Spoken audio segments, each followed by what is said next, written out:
I'm going to show you a couple things when it comes to constructing for Raku. If you're making a coil project, make sure, and I don't normally suggest this, but for Raku, I would score and at least put some water in those score marks. Just drop it in there rather than paint it and smear it so those marks stay open. And score your coil. I know this takes a little longer, but it'll be well worth it because you put so much time and energy into a project.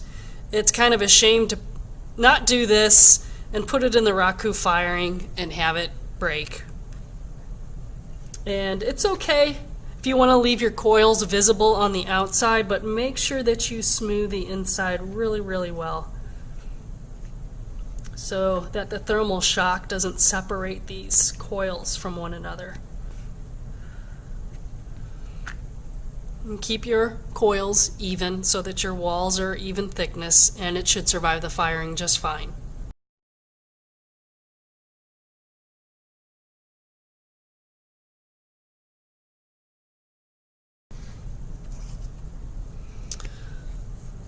Okay, now if you're building with slabs for the Raku firing, this is a little different.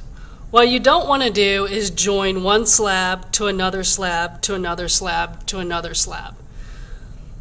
The joints, they just really have a hard time surviving the firing. What I like to do for a slab project is to roll out one big slab, mark where my walls are going to end, and then use wood to kind of crimp those. So I'm going to use 2 pieces of wood here to kind of create the illusion of this being a separate wall. Here's my next wall right here, this mark. And I may have waited just a little too long with this slab.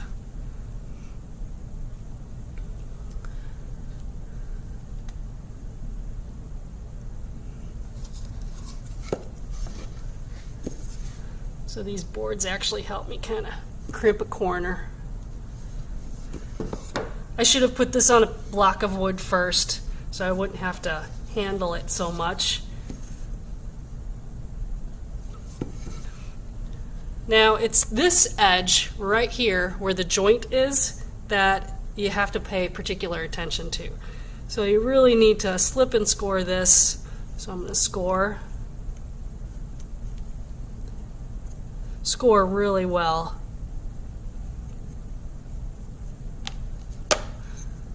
Put some water on here.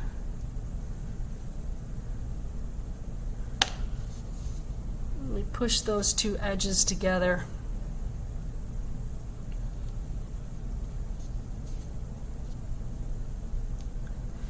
And then I would take a coil and run it on the inside.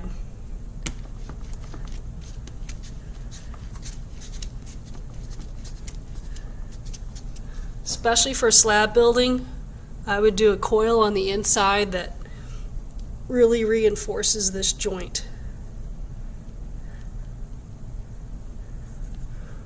And you're going to want to smear this coil on both walls.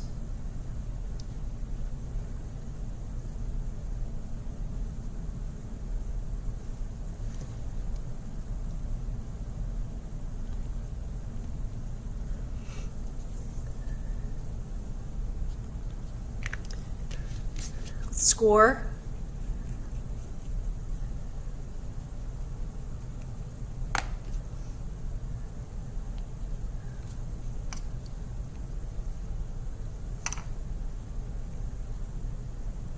I'm going to press this on, but then I'm going to go over it with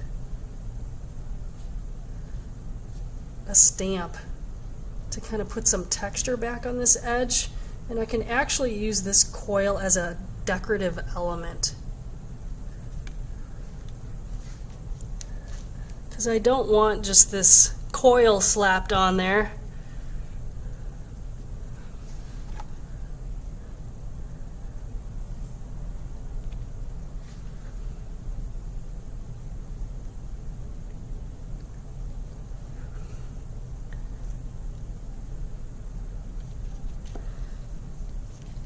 And I could do that to all four corners and that would look amazing. The walls are even, your joint is reinforced. There's no reason why this wouldn't survive a Raku firing.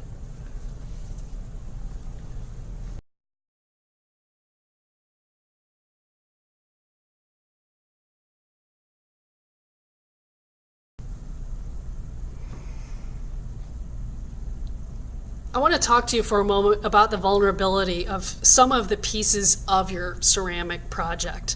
And it's the pieces that stick out or are really thin and long.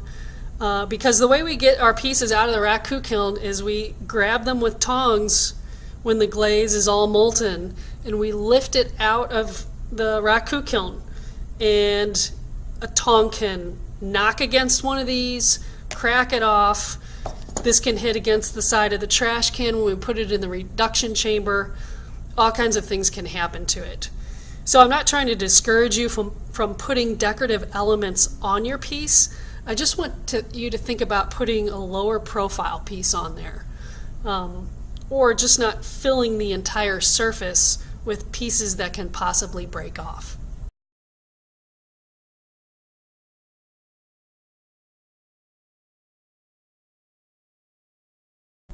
Okay, so we're kind of in the back of the classroom here, right near the windows and the pottery wheels.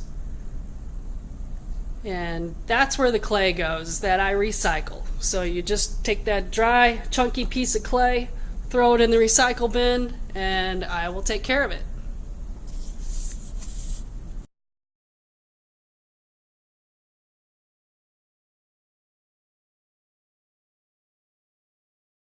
So finding the plastic bags, it is back here by the glaze cabinet, and it's right back here in this section, and you can see a trash can labeled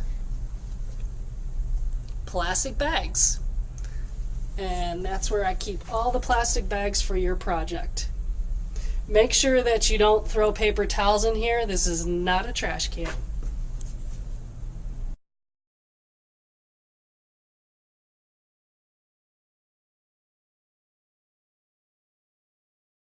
At the end of class, if you are not finished with your Raku project, you'll need to wrap it up.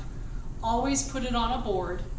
The small boards are kept in this crate right over here. Put it on a board and wrap it in plastic.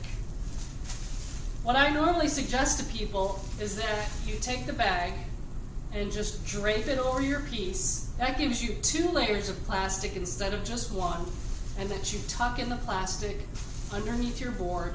Make sure all the air is squeezed out, and that'll keep your piece pretty damp. The other thing you can do, if it's going to be a weekend and it's a Friday, you might need a little extra help to keep your clay moist. So you want to get a paper towel or a cloth, run it under the water, squeeze it out really good, and then open it up and drape it around your piece. You don't want it dripping, because dripping will just loosen some of your joints and it'll mess up all the texture that you have on the outside.